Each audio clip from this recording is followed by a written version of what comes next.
might not look like it when you're in a shop like this one, but not everyone in the UK is excited about the royal nuptials.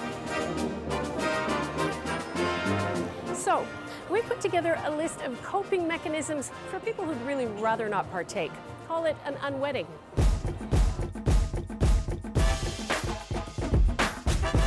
Step 1, arm yourself. You can pick up one of these, the Royal Wedding Sick Bag, on Carnaby Street. They first tested it out back in 2011 when Prince William married Kate. It's very much for people who may be slightly overwhelmed by the media hype and particularly need this, on the day itself. You can also register your disapproval here by picking up an unwedding souvenir. How about a commemorative plate with that other famous ginger? Number 2, always have a backup plan. What do you do, for instance, when they've even taken over the good old double-decker bus tour with something called the Royal Wedding Afternoon Tea Bus Tour?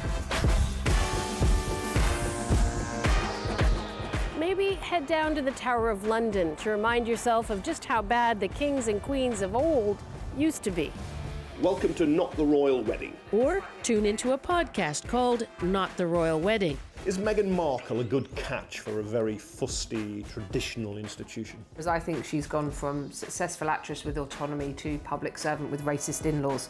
Just a slightly different perspective on it.